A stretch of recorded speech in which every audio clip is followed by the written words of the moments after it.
ओम शांति। आज 1 जुलाई मंगलवार के प्यारे बाप दादा के अनमोल मधुर महावाक्य हैं।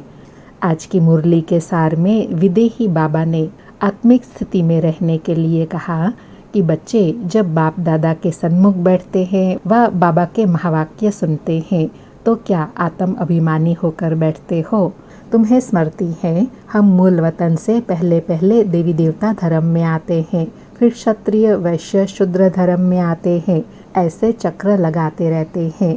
तो बाबा कहे जब तुम्हारी बुद्धि में ज्ञान है तो तुम्हें कोई चित्र की दरकार नहीं है, ना कोई चित्र शरीर को याद करना है। बाबा कहे तुम्हें अंत में सिर्फ यही स्मृति रहे कि हम आत्मा है और एक बाबा की याद बनी रहे तो अंत मते सौगति हो जाएंगी। और साथ में बाबा कहे अभी संगम पर तुम्हारी है चढ़ती कला, तुम फिर से मनुष्य से देवता सतो प्रधान बन रहे हो।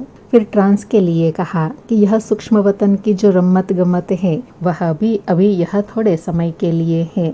जब तुम बच्चों की कर्मातीत अवस्था हो जाएंगी तो यह सब खेल पाल बंद हो जाएगा। अंत में बस तुमको यही याद रहे, हम आत्मा ने अभी 84 जन्मों का चक्र पूरा किया है, अभी हमें वापस अपने घर जाना है परम धाम। फिर अटेंशन दिलाया कि इस समय सभी मनुष्यों का खान पान आदि देखो कितना गंदा है, क्या क्या चीजें खाते रहते हैं। अभी तुम देवता बनते हो तो तुम ऐसी गंदी चीज थोड़े ही खा सकते हो, तुमको अभी सतो प्रधान बनना है। फिर समय अनुसार अटेंशन दिलाया कि अंत में हर एक को अपने पुरुषार्थ का स्थिति का साक्षात्कार होगा।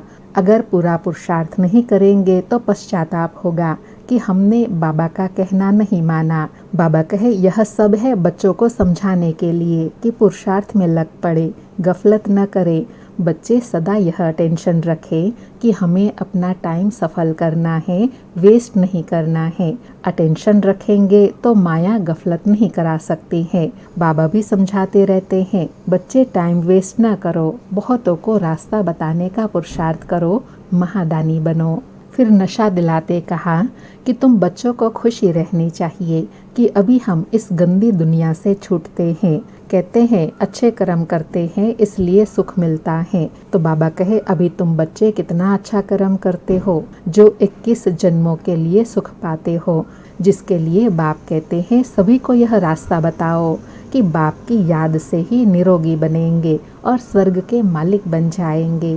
फिर अपनी ऊंच तकदीर बनाने के लिए कहा कि तुम बच्चों का सबका कल्याणकारी बनना है।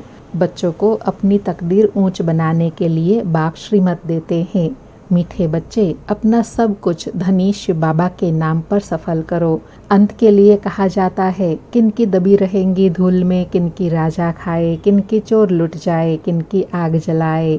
सफली होंगी उन्हीं जो धनी परमात्मा के नाम लगाए। तो धनी शिव बाबा खुद कहते हैं बच्चे तुम इस ईश्वरीय सेवा में खर्च करो, यह रूहानी हॉस्पिटल यूनिवर्सिटी खोलो तो बहुतों का कल्याण हो जाएगा। धनी के नाम तुम खर्चते हो जिसका फिर 21 जन्मों के लिए तुमको रिटर्न मिलता है। और साथ में कहा ईश्वरीय सेवा करते हुए अपना घर बार भी संभालना है। और कहा कि ब्रह्मा बाबा का तो पार्ट ही ऐसा था, एकदम जोर से नशा चढ़ गया कि शिव बाबा बादशाही देते हैं, फिर यह गधाई क्या करेंगे। ब्रह्मा बाबा की तो राजाई थी, कम थोड़े ही था, अच्छा फर्टाइल धंधा था। बस निश्चय हुआ तो बहुतों के कल्याण अर्थ सेवा में लगा दिया। ऐसे बाप समान बनना है। और लास्ट में बाबा पूछे मैंने तुमको इतना ऊंच बनाया फिर कंगाल कैसे बने। अब तुम बच्चों को इतनी नॉलेज मिली है तो खुशी होनी चाहिए। दिन प्रतिदिन खुशी बढ़ती जाए, जितना यात्रा पर नजदीक होंगे उतना खुशी होंगी। तुम बच्चों को भी स्मृति है, अनुभव करते हो कि हम सुखधाम शांति धाम के सामने खड़े हैं, वैकुंठ के जाड़ दिखाई पड़ रहे हैं। तुम अनुभव करते हो बस अब हम पहुँचे कि पहुँचे। सुनते हैं प्यारे बाप दादा के अनमोल मधुर महावाक्य। आज बाबा कहे मीठे बच्चे तुम्हारी बुद्धि में अभी सारे ज्ञान का सार है, इसलिए तुम्हें चित्रों की भी दरकार नहीं। तुम बाप को याद करो और दूसरों को कराओ। आज मुरली से प्रश्न है पिछाड़ी के समय तुम बच्चों की बुद्धि में कौन सा ज्ञान रहेगा। उत्तर में बाबा कहे उस समय बुद्धि में यही रहेगा कि अभी हम जाते हैं वापस घर परम धाम, फिर वहां से चक्र में आएंगे, धीरे धीरे सीढ़ी उतरेंगे, फिर बाप आएंगे चढ़ती कला में ले जाने। अभी तुम जानते हो, पहले हम सूर्यवंशी थे, फिर चंद्रवंशी बने, इसमें चित्रों की दरकार नहीं। बाबा कहे ज्ञान स्पष्ट हो गया, फिर चित्रों की दरकार नहीं, समझकर फिर दूसरों को समझाना है। सारी मुरली से धारणा के लिए सार है। पहला पॉइंट, अपना टाइम सफल करने का अटेंशन रखना है। माया गफलत न करा सके, इसके लिए महादानी बन बहुतों को रास्ता बताने में बिजी रहना है। दूसरा पॉइंट, अपनी ऊंची तकदीर बनाने के लिए धनी परमात्मा के नाम पर सब कुछ सफल करना है। रूहानी यूनिवर्सिटी खोलनी है।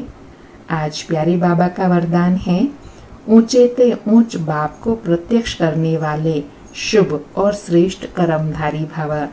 ऊंचे ते ऊंच बाप को प्रत्यक्ष करने वाले शुभ और श्रेष्ठ कर्मधारी भव। स्पष्टीकरण है, जिस राइट हैंड से सदा शुभ और श्रेष्ठ कर्म करते हैं, ऐसे आप राइट हैंड बच्चे सदा शुभ व श्रेष्ठ कर्मधारी बनो। आपका हर कर्म ऊंचे ते ऊंच बाप को प्रत्यक्ष करने वाला हो, क्योंकि कर्म ही संकल्प व बोल का प्रत्यक्ष प्रमाण के रूप में स्पष्ट करने वाला होता है। कर्म को सभी देख सकते हैं, कर्म द्वारा अनुभव कर सकते हैं। इसलिए चाहे रूहानी दृष्टि द्वारा, चाहे अपने खुशी के रूहानियत के चेहरे द्वारा बाप को प्रत्यक्ष करो, यह भी कर्म है। आज बाबा ने बाबा को प्रत्यक्ष करने का आधार बताया, श्रेष्ठ कर्मधारी बनना है। बाबा कहे सबसे प्रत्यक्ष प्रमाण कौन सा है? हमारा श्रेष्ठ कर्म दूसरों को प्रेरणा दे, ऐसे प्रेरणादायी कर्म हो जो दूसरों का परिवर्तन कर सके। आज का स्लोगन है, रूहानियत का अर्थ है नैनों में पवित्रता की झलक और मुख पर पवित्रता की मुस्कुराहट हो। रूहानियत का अर्थ है नैनों में पवित्रता की झलक और मुख पर पवित्रता की मुस्कुराहट हो। अच्छा, मीठे मीठे सिक्के लधे बच्चों प्रति माता पिता बाप दादा का याद प्यार और गुड मॉर्निंग। रूहानी बाप की रूहानी बच्चों को नमस्ते। हम रूहानी बच्चों की रूहानी माता पिता बाप दादा को याद प्यार, गुड मॉर्निंग और नमस्ते नमस्ते। आज 1 जुलाई है। आज से नया मास शुरू हो रहा है, तो विशेष इस मास में पुरुषार्थ के लिए विशेष अटेंशन है, क्योंकि वर्तमान समय की जो परिस्थितियां हैं, उन परिस्थितियों को देखते हुए विशेष अपने पुरुषार्थ के लिए लक्ष्य दिया हुआ है और अनेक आत्माओं की वर्तमान समय अनुसार कैसे सेवा करें, उसके लिए इस जुलाई मास के लिए अव्यक्त इशारे हैं, जो वर्तमान समय अनुसार हम अपनी संकल्पों की शक्ति के द्वारा एक स्थान पर बैठे हुए अनेक आत्माओं की सेवा कर सकते हैं, स्वयं की भी श्रेष्ठ स्थिति बना सकते हैं और अपनी श्रेष्ठ स्थिति द्वारा अनेक आत्माओं को भी श्रेष्ठ अनुभूति करा सकते हैं, जिसके लिए विशेष शक्तियों पर अटेंशन दिलाया है, जैसे समेटने की शक्ति, समाने की शक्ति, कंट्रोलिंग पावर, फुल स्टॉप लगाने की शक्ति। इन सब शक्तियों को जमा करने का जो सार है, वह है इस मास के अव्यक्त इशारे। संकल्पों की शक्ति जमा कर श्रेष्ठ सेवा के निमित्त बनो। तो आज की सेवा बाबा ने बताई कि जैसे आजकल सूर्य की शक्ति जमा कर कई कार्य सफल करते हैं, ऐसे आप संकल्प की शक्ति जमा करो तो औरों में भी बल भर सकते हो, अनेक कार्य सफल कर सकते हो। जो हिम्मतहीन है, उन्हें वाणी के साथ साथ श्रेष्ठ संकल्प की सूक्ष्म शक्ति से हिम्मतवान बनाना, यही वर्तमान समय की आवश्यकता है।